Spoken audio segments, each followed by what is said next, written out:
Здравствуйте, друзья! Вы смотрите «Сумму событий» – авторский разбор информационных поводов от Виталия Обедина. Это я.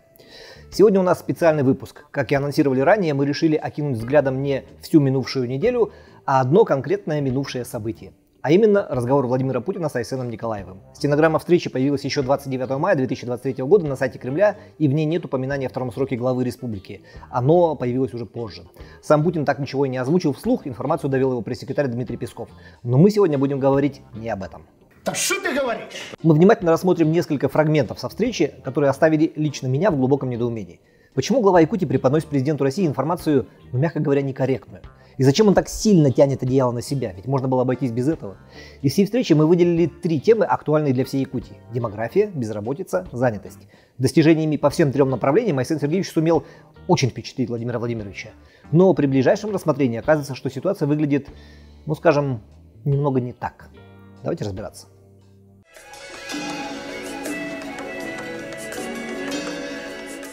Власти Якутии уже не первый год эксплуатируют показатели по демографии, приписывая себе лавры за сохранение прироста численности населения.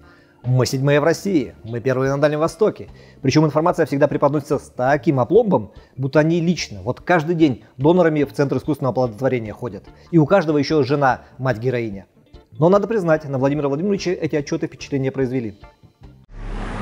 Особенно радует, у вас выше, чем в среднем по стране, и вообще в целом хорошие показатели естественного прироста населения и роста численности постоянного населения. Это, конечно, совокупный показатель того, что делается в республике. Как вам это удается? Владимир Владимирович, большое спасибо. Я считаю, что это результат той политики, которую вы проводите по поддержке Дальнего Востока. Мы сегодня 7-е место по стране занимаем по рождаемости, 1-е на Дальнем Востоке. Самое главное, что у нас люди перестали уезжать. Когда я возглавил республику в мае 2018 года, у нас жило порядка 960 тысяч человек. Сегодня у нас уже 996 тысяч по началу этого года. И мы ожидаем, что в этом году, наверное, все-таки миллионного жителя достигнем. Это хороший показатель. Что ж, давайте разбираться и начнем с главного результата в области демографии по итогам 5-летнего правления Айсена Николаева. Вы будете смеяться, хотя смеяться здесь точно не над чем, но за последний год население Якутии не выросло, а уменьшилось. Незначительно, но все же. Вот данные по численности населения на 1 января 2022 года. Таблица, которая сейчас появится, составлена Федеральной службой государственной статистики Российской Федерации. Данные на 1 января 2022 года. Количество жителей республики 997 833 человека. А теперь смотрим данные все того же Росстата за 1 января 2023 года. Это самые последние данные по численности населения республики, актуализированные на 17 мая текущего года. Взяты они из исследования «Численность постоянного населения Российской Федерации по муниципальным образованиям на 1 января 2023 года». Смотрим. Данные на 1 января 2023 года. Количество жителей республики 997 565 человек. То есть население Якутии за последний год сократилось на 268 человек. Кто-то может сказать, это, немного, но здесь важны 2 момента. Первое. Удручает сам факт прекращения роста численности населения. Второе. Сокращение этой самой численности у нас фиксируется впервые с 2014 года. То есть почти за 10 лет, половину из которых Якутию управлял, собственно, действующий глава. Так что хвалиться перед Путиным следовало, немного скромнее. Скромность украшает человека. Прежде чем двинуться дальше, я хочу сделать один небольшой акцент. 2022 год – год символический в плане демографии. Он объявлен в Якутии годом материнства. В этот год введена новая программа поддержки семей «Дети столетия». А еще это год, в который должно было случиться очень важное событие – пресловутое достижение численности населения республики цифры в 1 миллион человек. И это была не просто какая-то мечта, это была задача, поставленная предыдущим главой Якутии Егором Борисовым и зафиксированная специальным указом.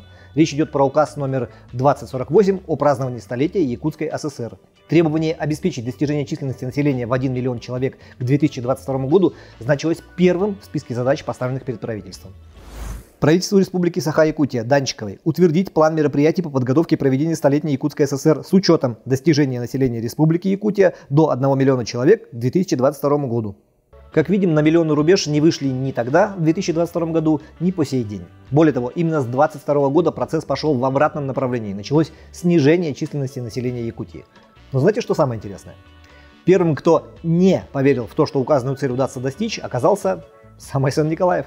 В 2018 году, придя к власти, он издал указ о внесении поправок и изменений в указ Борисова номер 2048 о подготовке празднования столетия ЕССР. Этим указом строка про достижение численности в 1 миллион человек к 2022 году была просто удалена. Смотрите сами.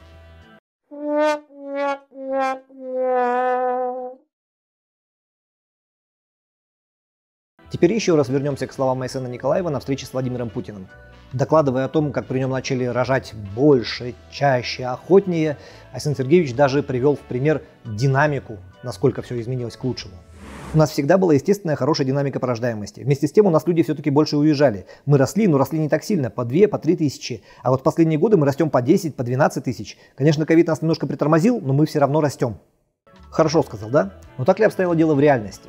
Нет. Не было такого растем по 10-12 тысяч в год. Ситуация выглядит абсолютно иначе. Вот давайте просто посмотрим данные по росту численности населения с момента прихода к власти в республике собеседника Владимира Владимировича. Просто цифры. 2018 год. Численность населения республики 964 330 человек. 2019 год.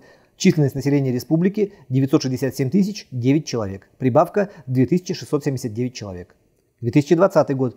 Численность населения республики 971 996 человек. Прибавка 4987 человек. 2021 год. Численность населения республики 995 686 человек. Прибавка 23 690 человек. Запомните эту цифру. 2022 год. Численность населения республики 997 833 человека. Прибавка 2147 человек. Итого. Не было никакого планового стабильного прироста по 10-12 тысяч человек в год, о которых Арсений Николаев рассказывал Владимиру Путину. Было как раз как раньше, по 2-3 по тысячи. И только один раз случился необъяснимый взрывообразный скачок численности населения в период с 2020 по 2021, когда за один год население Якутии аномально увеличилось почти на 24 тысячи человек. Не верю. Ну не верю. Паниковский не обязан всему верить, Шура. Обращаю внимание, это якобы случилось в первый год пандемии, когда летальность была наиболее высокой. Как там сказал Арсений Сергеевич, коронавирус нас притормозил. Таких аномальных скачков не было никогда за последние 30 лет.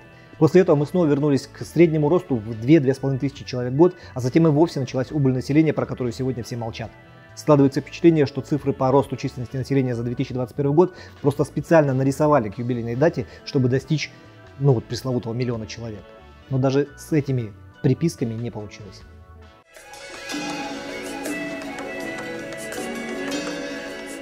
От демографии переходим к безработице. Здесь Путин уже не так сильно хвалил, но Арсений Николаев все равно его впечатлял. Нужно обратить внимание все-таки на рынок труда. У нас, к сожалению, по безработице за последние годы было за 7%. Мы ее сократили, сейчас она чуть больше 6%. Считаю, что здесь резервы есть. Не могу не отметить, Арсений Сергеевич здесь одновременно и поскромничал, и похвалился. В 2018 году, когда он пришел к руководству республикой, безработица составляла 6,9%. Это почти 7, но все-таки не за 7%, как он сказал Путину. Спустя 2 года, к 2020-му, показатель безработицы не уменьшился, но вырос до 7,4%.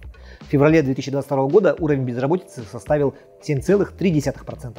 А потом снова произошло что-то чудесное и аномальное, возможно, близость выборов, и уровень безработицы к весне 2023 года вдруг уменьшился до 5,8%, что было квалифицировано как исторический минимум. Работать! Всем работать!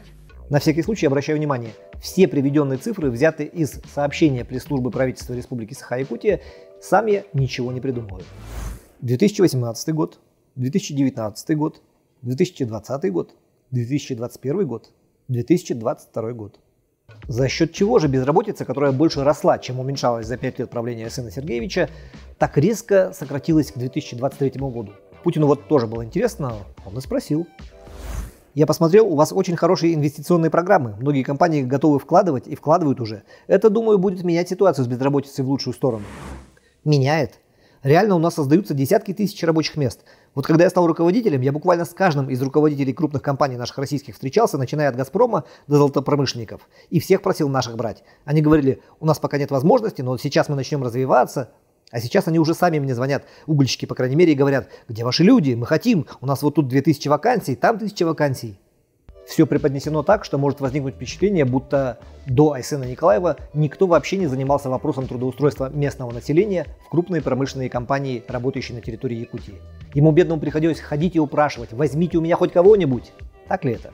Мягко говоря, нет. Например, Вячеслав Штыров, став президентом Якутии в 2002 году, в числе первых своих решений учредил Министерство науки и профессиональной подготовки. Его задачей было готовить технические кадры именно для крупных российских промышленных компаний. Ведь одной из причин, по которой не брали местных, было отсутствие надлежащей квалификации. Под эгидой министерства начали строить не только школы и вузы, но и СУЗы, техникумы и так далее. При Борисове оно было преобразовано в Министерство профессионального образования, подготовки и расстановки кадров. А затем просто исчезло, видимо, за ненадобностью. И так тоже получается. Ну и пожалуйста, ну и не нужно, ну и очень-то мне нужно. Подумаешь, и вот вам. Но это еще не все. Знаменитая программа «Местные кадры в промышленность», успех которой сегодня активно эксплуатирует АСН Николаев, была придумана в кабинете министров Егора Борисова и запущена еще в июне 2017 года. Под проект было подписано 15 крупных компаний, которые совокупно обязались принять на работу до 2019 года около 10 тысяч человек местного населения. И что же?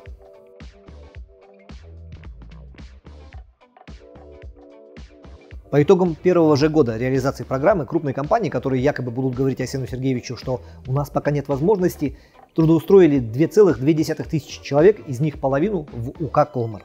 В следующем, 2018 году, приняли на работу еще около 3000 человек. И дальше по нарастающей. Поэтому представлять ситуацию так, словно до Арсена Сергеевича никаких сдвигов в этом направлении не было, ну, как минимум, некорректно. Я такой важный. Я ведь такой важный. Давайте резюмировать. Мы затронули только несколько примеров того, как главе государства, главой региона при личной встрече были проданы, мягко говоря, сильно завышенные и уж очень персонифицированные успехи. Такая подача информации не красит Илдархана, а за президента России становится даже немножко волнительно. Проверяет ли служба администрации президента ту информацию, которую ему, пардон, скармливают наместники из регионов? Ведь явное же дезинформирование. А как управлять страной, когда тебе в глаза приукрашивают реальность? Верить никому нельзя, только мне можно. Этот разбор никак не связан с выборами главы Якутии. Он никак не может повлиять на благословение президента России, потому что оно уже получено, или на принятие решения о выдвижении кандидатуры Арсена Николаева в партии «Единая Россия» в качестве кандидата на главу. Это уже случилось. Это просто пример того, как за великие достижения выдаются результаты, мягко говоря, не соответствующие заявленному величию. Трезво оценивайте информацию, которая к вам поступает, и смотрите сумму событий. С нами интересно. А мы увидимся на следующей неделе. Пока.